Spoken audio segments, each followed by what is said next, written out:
Well, I was flipping properties up here, and just to go back to like coming back up here, I said this to someone recently. They asked, why Chatham, why year round, and I think the simplest answer and knee jerk reaction for me was, I think my soul lives up here. It's just I can't see myself anywhere else.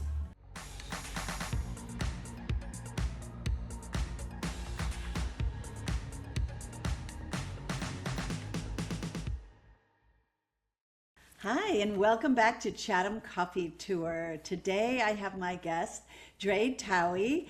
Dre, Thank welcome. you. And so thank you so much for being here. I'm so excited to have you on.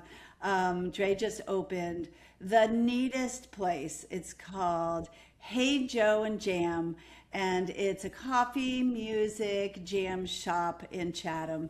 And I've been spending a lot of time there, and it is just a fun place to go, vibrant, and just a beautiful building. And there's a lot going on there. So, anyway, welcome. Thanks. Thanks for having me, Barb. Yay. Always good to see you. Always good to see you too. Dre, you have a long history with Chatham. You've not been here year round for too long, but you grew up coming here in the summertime. So, tell us about that. Oh gosh, ever since I was in the womb with my mom and my godmother came up here when they were in their 20s, and we lived in Chatham, New Jersey. So we would drive 6 hours from Chatham, New Jersey to come up here just a little bit during the summer, and then that grew as we got older and we could get jobs and all that. We started off renting, and then my parents purchased a small cottage um, past the lighthouse, near the old Horns cottages, um, which we recently sold. But yeah, grew up here, love it here. There's just something that you can't erase from your memory about Chatham, Massachusetts. And I think we always aspired to try to create the same experience for our children. And it really just called you back, right? Because you kept coming for summers and probably off season Hmm. too.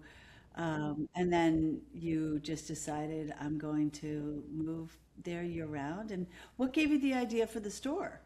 Well, I was flipping properties up here, and just to go back to coming back up here, I said this to someone recently. They asked, why Chatham, why year round, and I think the simplest answer and knee jerk reaction for me was, I think my soul lives up here. It's just I can't see myself anywhere else. I love that answer, by the way. And so I think so many people feel that way too. And that's a great way to put it. They feel like called to be here, be close to the shore, this small community, and all the neat parts of it. Yeah. So I never aspired to open a coffee house. It just organically happened, as most things The tend best to do. ideas. So this is just another phase of my life. But one of the phases was purchasing properties and putting a little bit of work into them, a little design energy, and flipping them. And so when I was looking at the market, this came up, and I have a nonprofit called JAM, which is an acronym for Junior Art and Music. And so I thought, how serendipitous that the old Chatham Jam and Jelly Shop is for sale. I guess I have to buy it and make jam and kind of steer the funding to the nonprofit, the profit, a percentage of the jam profits towards the nonprofit.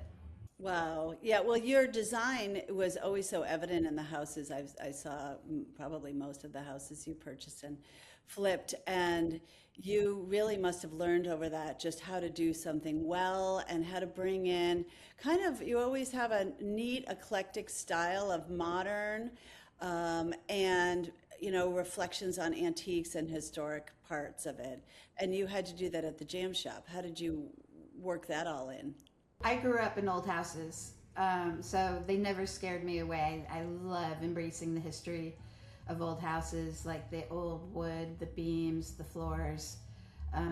so I love embracing it, but also obviously trying to bring in the new. So I had renovated several antique houses over the past 20 years or so, and so when this came along, it didn't. Everyone was like, "Oh my God, are you crazy?" Because it's a 1780s building. I'm like, no, I mean, God, look at this. It's so cool. There's so many great aspects to this property and this house, and there's such history. And um, so it didn't scare me away. But I always tell people that this place is a cross section of all my lives. You know, it's like I did the renovation, you know, cleaned it up. Um, did a build out, but like the furniture in here is definitely, and the, a lot of the things are a cross section of like my parents' house, my old house, my old art studio, and then some just finds that had been like sitting around that I knew I would find a home for someday, and it just all came together, and so that's what you feel here. You feel like, you know, all these different cross sections of my life. You do. And I love watching people walk in. They're just so wide-eyed, like, what is this? Like, what's going on? Because it is such a neat old building. There are beams in the ceiling. And then you have a mix of like games out, puzzles on the table. Then there's one of my favorite things is you have an old record player that you play and you have music going on all the time. Before we get into music, one thing you have that's really special part of the name is your jams. Tell about like it was because it was a jam and jelly shop when you bought it. And again, like that wasn't something that I was planning on doing, but I was like, well, I guess we have to make jam now. And the original plan was just like, okay, it's going to be jam and toast. Like I'm just making toast. And just to kind of like showcase the jams. But then I met our baker who I hired to make the jams, and then she like shared the fact that she could bake, and I was like, oh my God. So then we had fun like creating all these different menu items that are jam centric. So we kind of took the traditional cinnamon roll and we turned it into a jam roll. So it's got our blueberry jam in it. And biscuits. Biscuits were like a big item. She makes an incredible biscuit because she lived in Texas for a while. And so that showcases our jams. So we have the Aretha, which is the biscuit with a flight of jams so that you get 3 jams with it. So anything that we put on the menu was designed to showcase the jams and give people a taste so that they'll want to bring home a jar. And the purchase of the jar, that's what goes to the nonprofit jam. And that supports art, music, enrichment programming, vacation camps, and scholarships for kids. It started off in Connecticut, Norwalk, Connecticut, and now I'm hoping to spread the jam up here. So how did you get started in music? I know you did some music yourself back when you were in Connecticut, and was that something that was just in you your whole life, or did you pick it up as an adult, or how did that happen? Well, I played piano growing up. I always loved music, and definitely had a calling for it, but then kind of became an athlete and, you know, kind of strayed from it. But later in life, my husband had bought me a guitar, and so it took me 3 years to pick up that guitar, but I was illustrating in the meantime and trying to get published as a children's author. And I ended up, and this is going to date me, I ended up illustrating this woman I worked with. We taught together her cassette tape.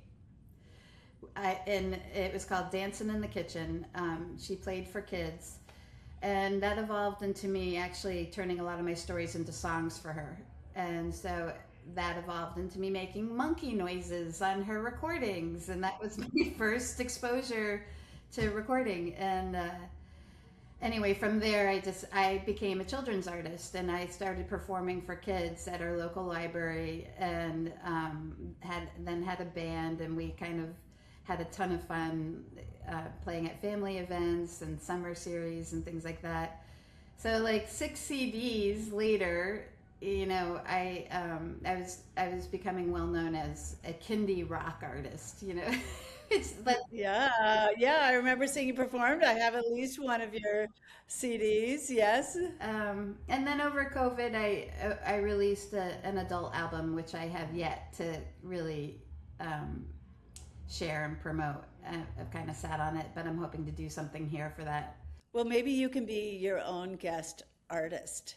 Uh, because one thing that I love that you do, and we went Memorial Day weekend. My kids were all in town, and the babies and everything, and we went down on sort of a soppy, wet day, and there was just music. So we all had breakfast. We listened to the music playing in the background. It was Grateful Dead.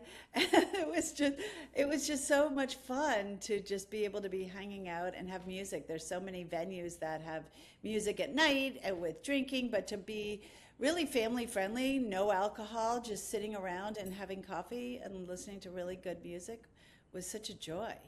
Yeah, and it is really good music. The artists that have come here, and this definitely has become a place that musicians are like, they're just naturally coming to me and asking to play because it is such a sweet little stage. It's an intimate setting. You can share your own songs. You can play covers too, but it's just like a great place with incredible acoustics and a captured audience. For them to play. Plus, it bounces out their night gigs. So we've got they've got their day gigs, and then they've got their night gigs. So we have some really talented musicians that are mostly local, just showing up, and so I feel really It's almost a warm up for them then. yeah, like it's Yeah. actually it's kind of like me when I used to go to the library. It was kind of like, all right, I'm going to test things out because this audience isn't paying. I'm going to test out some songs on them. Um, so it is a great platform to launch some personal music and also share some covers and things like that. But yeah, we've done everything from jazz to singer songwriter to cover bands, mostly like 1 to 4 players max.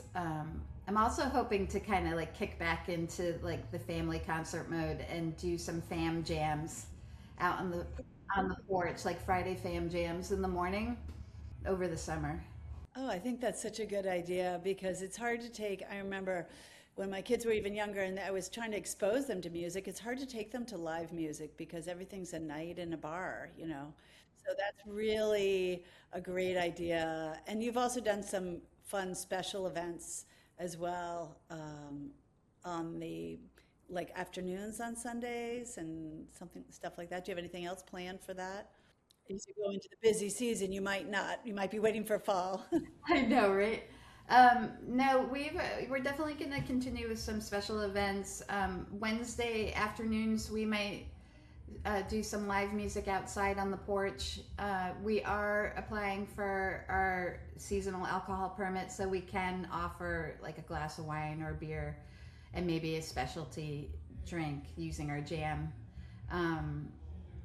But nothing crazy. We're not going to turn into a bar. But we did do a incredible New Year's Eve event with Sarah Swain and the Oh Boys. We've done a jazz brunch, which was really fun. We did Mother's Day tea, so here and there we're trying to like add little things without over exhausting ourselves. Yeah, that's very fun. And you have a background. You've had some good summer jobs too. So that must have given you some fun experience, although not all of them. One was you were working for the harbor master's office, right? Oh yeah, I worked on the police boat. That was definitely the highlight of my summer careers here.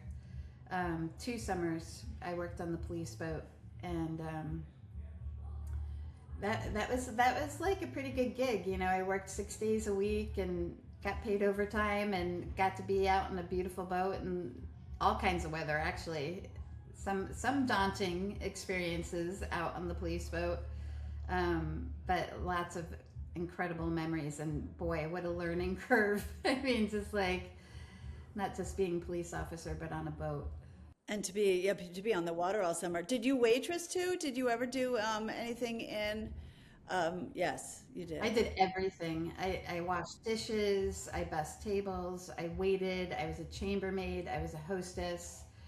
I worked at the old movie theater before it was CVS and then the Chatham Orpheum. I was a candy girl. Yeah, I mean, everything, everything, and loved most of my jobs. How does that help you to like train staff, like to just have some sort of understanding of what it's like to have a summer job and have some college kids?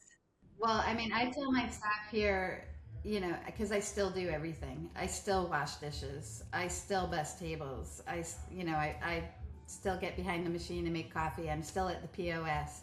I'm in the pantry spreading jam. So I'm like, if I can do it, you're definitely doing it. I'm bringing out the garbage. So it's definitely they see me doing it, and I've got a great staff. Actually, everyone's so awesome. Um, but yeah, I think they're inspired by seeing this, old lady out there still washing dishes and Still washing dishes and doing it all.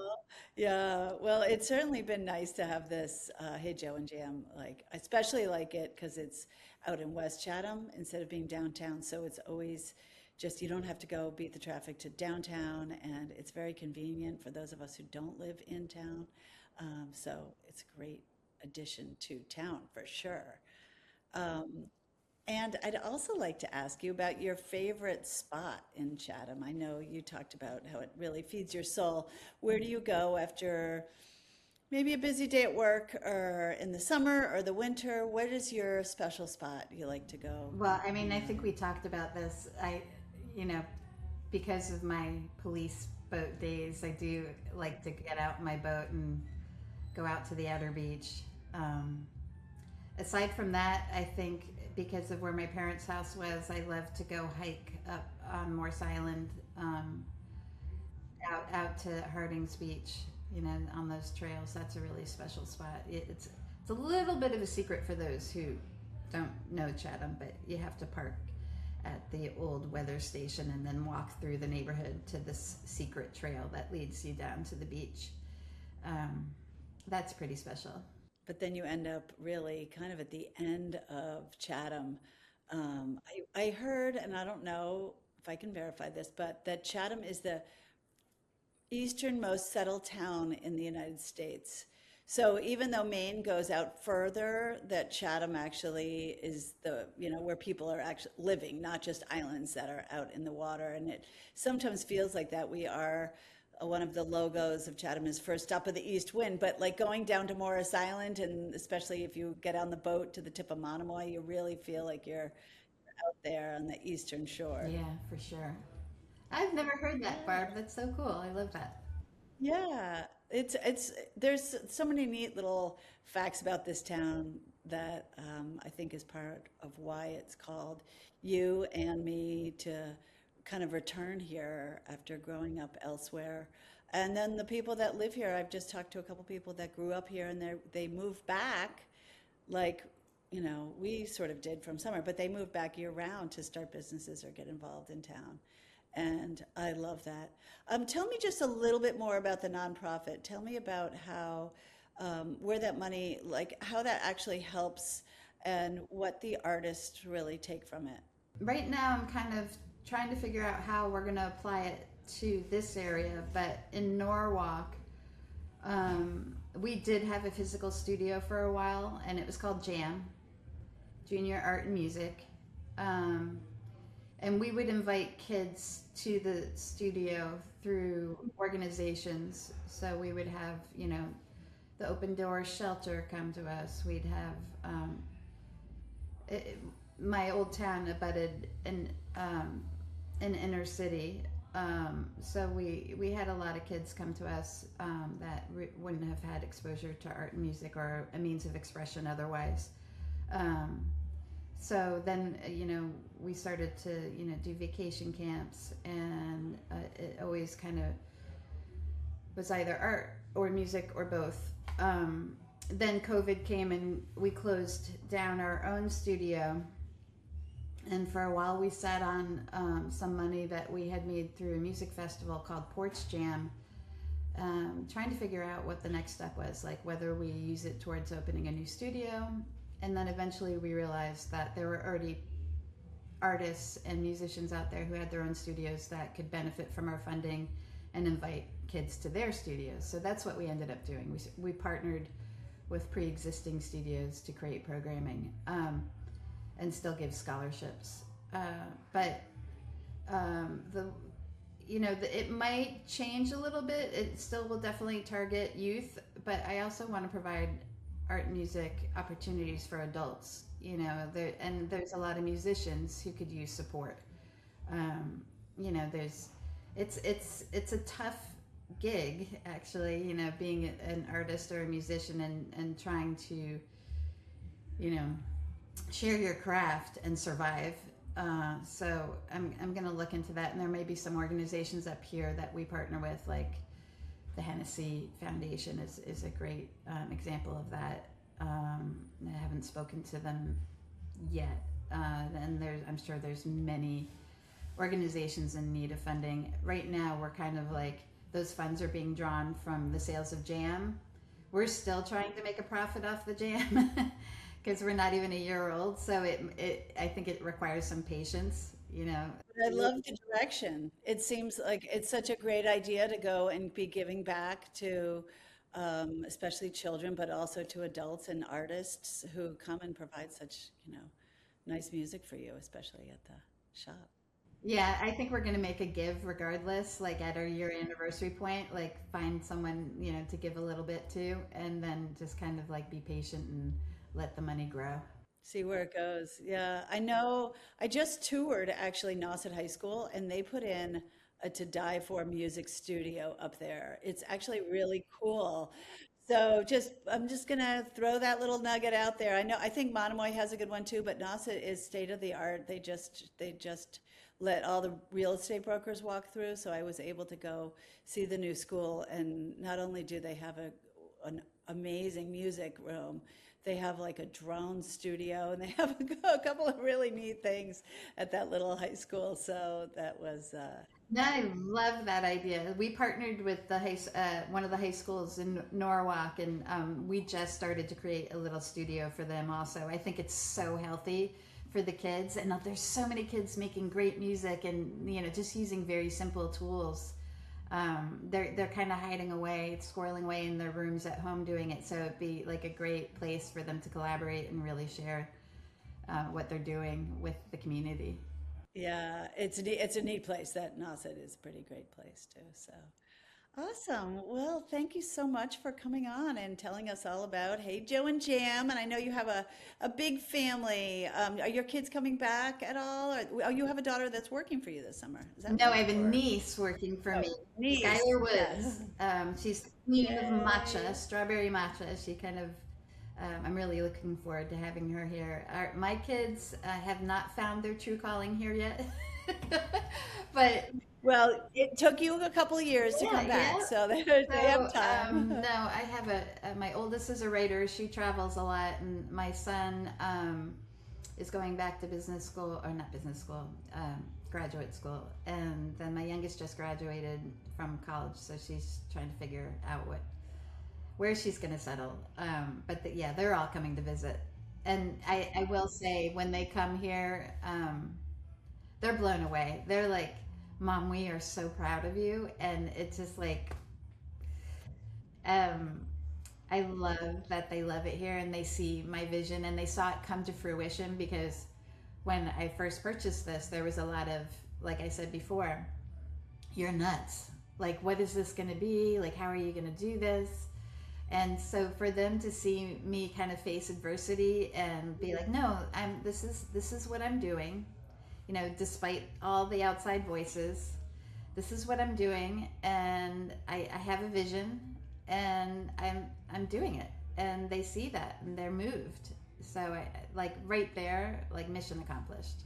But that is an artist, right? In every way, whether you're writing songs or you're doing a painting or you have a vision for renovating a house. I mean, it is like being creative. That's what humanity is all about. having an idea, and they saw you work hard too for it, which I think is one of the best gifts you can give your kids. To see you actually getting it done. So awesome. Very supportive. Well, thank you so much for coming on and chatting with me. I really appreciate it, and I hope you have a very successful summer. And I hope you have some time to get out on the boat. Yeah, me too. Squeeze it out a little bit. I hope it gets warm enough to get out on the boat. It's been so up and down. I loved how somebody said the other day, when you live in New England, you look out and it's 42 degrees. You know, do I need my turtleneck today or a t-shirt? Like it's been nuts. Oh my God. Great. Well, have a great day and we'll talk to you soon. Thanks. Thank you, Barb. For more local stories, favorite spots, and inspiring people who chose Chatham, follow and subscribe to Chatham Coffee Tour and stay connected. Whether you're already here or dreaming about life in Chatham, this is your place to belong.